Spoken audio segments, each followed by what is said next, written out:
Hello dear friend. इस video में हम क्वेश्चन डिस्कस करेंगे।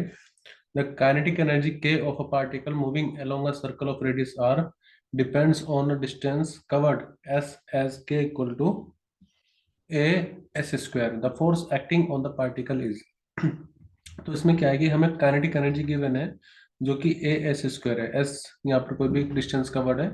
अब इस पार्टिकल पर कितनी फोर्स लग रही होगी वो हमें फाइंड करना है। और मान लेते हैं कि सर्कल है, उसका रेडियस है गिवन है कैपिटल आर। ठीक है। अब इसमें प्रॉब्लम कहाँ आती है? बहुत से बच्चे जल्दबाजी में ये करते हैं कि उनको लगता है कि फोर्स इक्वल टू होता है m v square upon r. ठीक है। और आपको पता ही है काइनेटिक एनर्जी का formula half m v square होता है, और ये हो जाएगा ए इंटू में एस स्क्वायर। तो वो क्या करते हैं, वी स्क्वायर की वैल्यू निकालेंगे यहाँ से, टू ए एस स्क्वायर, और यहाँ पर आ जाएगा एम। तो वी स्क्वायर की वैल्यू जब आप यहाँ पुट करोगे, एम है यहाँ पर two A S square upon में एम। एम से एम कैंसिल, तो एफ इक्वल टू कितना आ जाएगा, two A S square upon में रेडियस को बड़ा ही लिख लेते हैं कैपिटल आर। तो उनको लगता है कि आंसर ये करेक्ट हो जाएगा। लेकिन ये जो चीज होती है ये हम तब अप्लाई करते हैं जब यूनिफॉर्म सर्कुलर मोशन हो। यूनिफॉर्म सर्कुलर मोशन, अगर यूनिफॉर्म सर्कुलर मोशन होता तो ऑप्शन ए सही माना जाता। बट क्योंकि क्वेश्चन में कहीं पर भी नहीं बोला गया है कि यहाँ पर यूनिफॉर्म सर्कुलर मोशन है, तो ये ऑप्शन करेक्ट नहीं होगा। ठीक है, it will not be correct option. अब करेक्ट ऑप्शन के लिए हमें क्या करना पड़ेगा? तो देखो, जब यूनिफॉर्म सर्कुलर मोशन नहीं है, ये जो आया ना, ये सिर्फ सेंट्रीपिटल फोर्स आई है जो कि सेंटर की तरफ लगती है, एम स्क्वायर अपॉन आर। तो ये सिर्फ सेंट्रीपिटल फोर्स आई है। अब क्योंकि ये नॉन यूनिफॉर्म सर्कुलर मोशन का केस है, तो आपको पता होगा कि जब नॉन यूनिफॉर्म सर्कुलर मोशन होता है तो दो तरह की फोर्स होंगी। एक तो सेंट्रीपिटल फोर्स जो कि सेंटर की तरफ होगी, दूसरा एक होगी टेंजेंशियल फोर्स, एफ टी।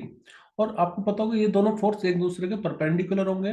तो हमें नेट फोर्स निकालनी है। नेट फोर्स इस तरफ होगी, तो नेट फोर्स जो निकलेगी वो क्या होगा, रूट एफ सी का स्क्वायर प्लस एफ टी का स्क्वायर। ये कैसे किया? ये आपको पता होगा जब भी दो वेक्टर होते हैं तो उसका रिजल्टेंट आपको फाइंड करना होता है, तो आप ऐसे करते हो ना, A square plus B square plus two A B cos theta. अब क्योंकि दोनों के बीच में एंगल एफ सी और एफ टी के बीच का एंगल 90 डिग्री है, तो कोस 90 तो जीरो हो जाएगा, बचेगा सिर्फ root a square plus B square, मतलब पहली फोर्स का स्क्वायर प्लस दूसरी फोर्स का स्क्वायर, यानी कि एफ सी का स्क्वायर प्लस एफ टी का स्क्वायर। अब एफ सी तो मैंने आपको पहले बता दिया कि सेंटीपिटल फोर्स आएगी two A S square upon में आर। एफ टी कैसे निकालें?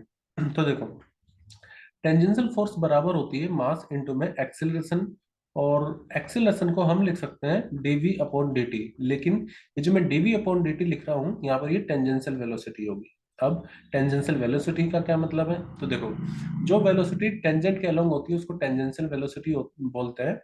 इसको निकालने, अब हमें निकालना है dv अपॉन dt की वैल्यू, और हमें ये पता है कि v स्क्वायर की value two A S square upon में m है। ठीक है, मतलब वेलोसिटी की वैल्यू मैं इसको ऐसे भी लिख सकता हूँ, टू ए अपॉन में एम, इसका रूट इनटू में एस, मतलब अंडर रूट आप ले लीजिए दोनों तरफ, तो वेलोसिटी की वैल्यू आ जाएगी टू ए अपॉन में एम इंटू में एस। लेकिन मुझे चाहिए d v upon d t. D v upon d t कैसे निकालें? तो देखो, इसको आप ऐसे भी लिख सकते हो, m d v upon d t है ना, तो डीएस की ऊपर नीचे मल्टीप्लाई कर लो। मैंने क्या करा, डीएस की ऊपर नीचे मल्टीप्लाई कर ली। उससे फायदा क्या होता है अभी बताता हूँ।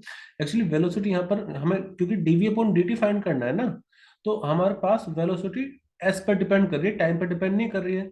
तो मुझे चाहिए डीवी अपॉन डी टी, इसलिए मैंने क्या करा, डीएस अपॉन डीएस से ऊपर नीचे मल्टीप्लाई डिवाइड कर दिया है। अब इसका फायदा क्या होगा? देखो, आपको पता है डीएस अपॉन डी टी मतलब distance upon differentiation of distance upon time क्या होता है, वेलोसिटी।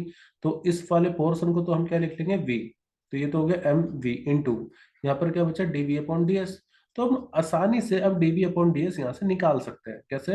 दोनों तरफ आप डिफरेंशिएट कर दीजिए, तो ये आ जाएगा डीवी अपॉन में रूट टू ए अपॉन में एम इंटू में डी एस, या फिर डीवी अपॉन डी एस की वैल्यू आ जाएगी रूट में टू ए अपॉन में एम। तो हमें तो टेंजेंशियल फोर्स चाहिए था ना, टेंजेंशियल फोर्स मतलब m v d v upon d s. तो अब आप इसकी वैल्यू यहाँ पर पुट कर लीजिए, तो ये आ जाएगा m v d v upon d s की वैल्यू हो जाएगी हमारे पास रूट में टू ए अपॉन में एम। अभी हमारे पास जो v की वैल्यू है, v की वैल्यू कितनी थी, रूट टू ए अपॉन में एम इंटू में एस, तो वो वैल्यू भी रखेंगे। तो अब वही काम करते हैं,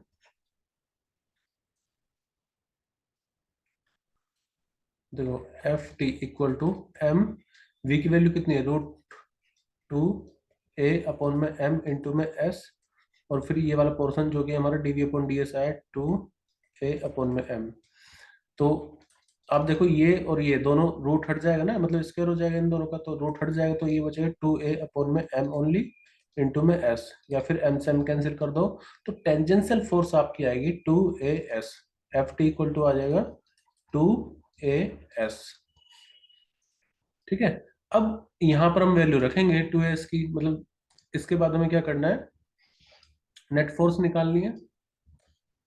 तो सेंट्रीपिटल फोर्स और टेंजेंशियल फोर्स दोनों आ चुकी है, अब यहाँ पर वैल्यू पुट करेंगे, इसके आगे यहाँ पर कर देते हैं F net equal to, centripetal force कितनी है, तो वो है हमारी 2a s स्क्वायर अपॉन में R, 2a s square upon में आर, और उसका अंडर उसका square root, sorry square, F सी का square plus F T value कितनी है, 2a s, 2a s का होल स्क्वायर। ठीक है, अब देखो, वैसे अगर आप अभी ऑप्शन में सब मिलाओ तो आपको पता है कि ऑप्शन बी ही करेक्ट होगा, क्योंकि बाकी ऑप्शन में सिर्फ एक ही टर्म है, ऑप्शन सी में ही जिसमें दो टर्म है, वो भी कैसा आएगा, देखो हम यहाँ से 2a s कॉमन लेंगे, जब आप 2a s कॉमन लोगे तो आगे क्या होगा, तो मैं लिख देता हूँ यहाँ पर,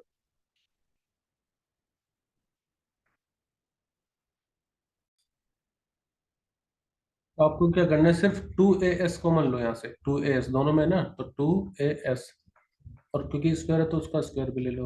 यहाँ से देखो मैंने यहाँ पर ये एस स्क्वायर है, मैंने सिर्फ एस कॉमन लिया है, 2a s कॉमन लिया, तो यहाँ से क्या बचेगा, एस बचेगा, यहाँ से आर। ठीक है, और उसका स्क्वायर तो है ही, प्लस यहाँ से तो पूरा 2a s का पूरा स्क्वायर मैंने बाहर ले लिया है, ये स्क्वायर में अलग से लिख देता हूँ ये, तो यहाँ से बचेगा 1। ठीक है, अब क्योंकि 2a s का स्क्वायर है और उसके ऊपर रूट है, तो सिर्फ कितना बचेगा, 2a s, तो ये बच जाएगा, और अंदर मिलेगा हमारे पास 1 प्लस में एस अपॉन आर का, एस स्क्वायर अपॉन आर का स्क्वायर। तो देखो रूट का मतलब क्या होती है, पावर 1/2, तो हमारा करेक्ट आंसर क्या हो जाएगा, option b, 2a s 1 plus s square upon में आर स्क्वायर की पावर 1/2। तो ये गलती मत करना कि इतना जल्दी आंसर आ जाएगा, ऐसा नहीं है, इसमें आपको पूरा सोचना पड़ेगा, दोनों फोर्स के बारे में कंसिडर करना पड़ेगा।